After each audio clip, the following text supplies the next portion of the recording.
திருப்பரங்குன்றம், அரவக்குறிச்சி, ஓட்டப்பிடாரம் மற்றும் சூலூர் ஆகிய 4 சட்டப்பேரவை தொகுதிகளுக்கான வேட்பாளர் பட்டியலை அதிமுக இன்று வெளியிடும் என எதிர்பார்க்கப்படுகிறது. இது குறித்த விவரங்களை நமது செய்தியாளர் அபினேஷிடம் கேட்கலாம். அபினேஷ், 2 தினங்களுக்கு முன்பே வேட்பாளர்களுக்கான நேர்காணல் அப்படிங்கிறது நடந்து முடிஞ்சிருச்சு. யார் யாரெல்லாம் விருப்ப மனு கொடுத்திருந்தார்களோ அவங்களுக்கான நேர்காணல் நடத்தி முடிச்சிட்டாங்க. திமுக ஏற்கனவே வேட்பாளர் பட்டியலை வெளியிட்டு ஒரு புறம் தீவிரமான வாக்கு சேகரிப்பில் இருக்காங்க. அமமுகவும் நேற்று வெளியிட்டாங்க. நேற்றைய தினம் அதிமுகவோட பட்டியல் வெளியாகும்னு எதிர்பார்ப்பு இருந்தது, ஆனால் நடக்கல. இன்றைய தினம் நடக்குமா? சிபி, நிச்சயமாக தமிழகத்தில் காலியாக உள்ள ஒட்டப்பிடாரம், திருப்பரங்குன்றம், அரவக்குறிச்சி, சூலூர் ஆகிய 4 சட்டப்பேரவை தொகுதிக்கு வருகிற மே மாதம் 19ஆம் தேதி இடைத்தேர்தல் நடைபெறுகிறது. இந்த நிலையில் அதிமுக சார்பில் வேட்பாளர்களை அறிவிப்பதற்கு ஆலோசனை கூட்டம் முதலமைச்சர் எடப்பாடி கே பழனிசாமி மற்றும் துணை முதலமைச்சர் ஓ பன்னீர்செல்வம் தலைமையில நேற்றைக்கு அஇஅதிமுகவுடைய தலைமை அலுவலகத்தில் மாலை 4 மணிக்கு தொடங்கி ஏறக்குறைய 7 மணி வரை அந்த கூட்டம் என்பது நடைபெற்றது. இந்த நிலையில நேற்று இரவே அந்த வேட்பாளர் பட்டியல் வெளியிடப்படும் என எதிர்பார்க்கப்பட்ட நிலையில் இதுவரை அதிமுக சார்பாக போட்டியிடக்கூடிய வேட்பாளர் பட்டியல் வெளியிடப்படவில்லை. இதற்கு மிக முக்கியமான ஒரு காரணம், திருப்பரங்குன்றம் தொகுதியில் அதிமுக வேட்பாளராக அமைச்சர்கள் செல்லூர் ராஜு, அதே போல அமைச்சர் உதயகுமார் ஆகிய இருவருடைய ஆதரவாளருக்கு கொடுக்க வேண்டும் என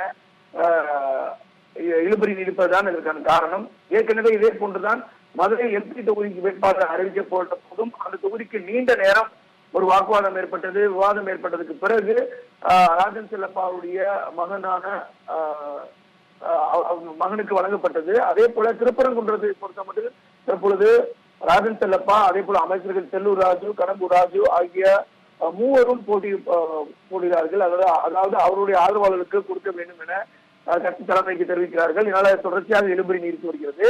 அதே போல சூலூரை பொறுத்தவரை அவர் சூலூர் தொகுதியில் காலமான அதிமுகவுடைய சட்டமன்ற உறுப்பினராக இருந்த கனகராஜ் அவருடைய மனைவி அந்த தொகுதியில வாய்ப்பு கேட்கிறார். ஆனால் அங்கு அஇஅதிமுக முன்னாள் அமைச்சரும் அதே போல முன்னாள் மேயருமான சேமா வேலுசாமிக்கு கொடுப்பதற்கு இசைவு தெரிவித்திருக்கிறார்கள். இந்த சூழ்நிலையில் இன்று அஇஅதிமுகவுடைய வேட்பாளர் பட்டியல் வெளியிட வேண்டும் என்று சொன்னால் நேற்றே இந்த 4 தொகுதிகளுக்குமான வேட்புமனு தாக்கல் தொடங்கி இருக்கிறது. நீங்கள் குறிப்பிட்டது போலவே மற்ற எல்லா கட்சிகளும் வேட்பாளர்களை அறிவித்து தேர்தல் பணிகளை தொடங்கிவிட்டது. குறிப்பாக பிரதான எதிர்கட்சியாக இருக்கக்கூடிய திமுக வேட்பாளர்களை முன்கூட்டியே அறிவித்து விட்டது. நேற்றைய தினம் அம்மா மக்கள் முன்னேற்ற கழகமும் வேட்பாளர்கள் அறிவித்து விட்டது.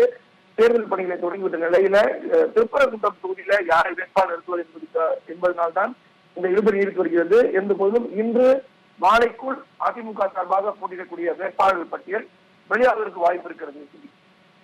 அபினேஷ், இப்ப நேற்றைய தினம் வேட்பாளர் பட்டியலை அறிவிக்கல அப்படின்னாலும் இந்த 4 தொகுதிகளுக்கான களப்பணியாளர்கள், மாவட்ட பொறுப்பாளர்கள் அப்படிங்கிற அடிப்படையில் பல முக்கியமான அமைச்சர்கள், அதிமுக முக்கியமான நிர்வாகிகள்லாம் நியமிக்கப்பட்டாங்க. நீங்க தேர்தல் வேலையை கவனிங்க, நாங்க பட்டியல் வெளியிடுறோம் அப்படின்ற அடிப்படையில் இப்ப இந்த பட்டியல் தாமதமாகி கொண்டே போவதற்கு காரணம், அதிமுக இருக்கக்கூடிய ஏற்கனவே போட்டியிட்டவர்கள் அவங்களுடைய குடும்பத்தில் சார்ந்த உறுப்பினர்களுக்கெல்லாம் தரணும் அப்படிங்கிற அந்த பிரச்சனை தான் தாமதமாகிறதுக்கு காரணமா இருக்கா?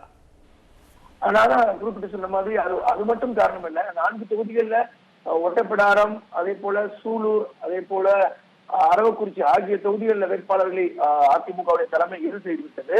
ஆனால் திருப்பரங்குன்றத்துல அதிமுக ஏற்கனவே ஒரு 3 கோஷ்டிகளாக இருக்கிறது. அமைச்சர் செல்லூர் ராஜு தலைமையில ஒரு அணியினாகவும், அதே போல அமைச்சர் உதயகுமார் தலைமையில ஒரு அணியினாகவும், அதே போல அந்த சட்டமன்ற பேரவை உறுப்பினராக இருக்கக்கூடிய ராஜன் செல்லப்பா தலைமையில ஒரு அணியாகவும் இருக்கிறாங்க. எனவே திருப்பரங்குன்றத்துல இவர்கள் மூவரின் ஆதரவாளர் எவருக்கும் ஒருவருக்கு கொடுக்கணும், எங்களுடைய ஆதரவாளருக்கு தான் கொடுக்குங்கிற ஒரு வாக்குவாதம் நேற்று கூட தலைமை அலுவலகத்துல நடைபெற்றதாக கூறப்படுது. எனவே திருப்பரங்குன்றத்தில் வேட்பாளர்கள் இறுதி செய்வதுதான் ரொம்ப ஒரு காரணம். அதனாலதான் இந்த வேட்பாளர் பட்டியல் வெளியிட பராமரிப்பதற்கான காரணம். அதில் குறிப்பா அஇஅதிமுக திருப்பரங்குன்றத்துல போட்டியிடுவதற்காக முன்னாள் சட்டமன்ற உறுப்பினர் முத்துராமலிங்கம் வாய்ப்பு கேட்டிருந்தார். அவர் ஓ பன்னீர்செல்வம் அவருடைய ஒரு ஆதரவாளர். அதே போல ஆர்பி உதயகுமார் அவருடைய ஆதரவாளருக்கும் அவர் சீட்டு கேட்டிருக்கிறார். எனவே இப்படி பல்வேறு ஆதரவாளர்களுக்கு கொடுக்க வேண்டும் என கட்சி தலைமையினர் வற்புறுத்துவதால் அதில் இறுதி செய்வதில் அதிமுக சற்று கால தாமதம் ஏற்படுகிறது. இருந்த போதிலும் இன்று அது இறுதி செய்யப்பட்டு இன்றைக்கு பிரச்சனை எல்லாம் சமாதானப்படுத்தப்பட்டு இந்த அறிவிப்பு வெளியாகும் என எதிர்பார்க்கப்படுகிறது. கண்டிப்பாக அபினேஷ், திருப்பரங்குன்றம், அரவக்குறிச்சி, ஓட்டப்பிடாரம் மற்றும் சூலூர் ஆகிய 4 சட்டப்பேரவை தொகுதிகளுக்கான இடைத்தேர்தலின் அதிமுக வேட்பாளர் பட்டியல் இன்று வெளியாகுமா? இன்று வெளியாகலாம் அப்படின்னு சொல்லியிருக்கீங்க அபினேஷ். உங்களுடைய விவரங்களுக்கு நன்றி.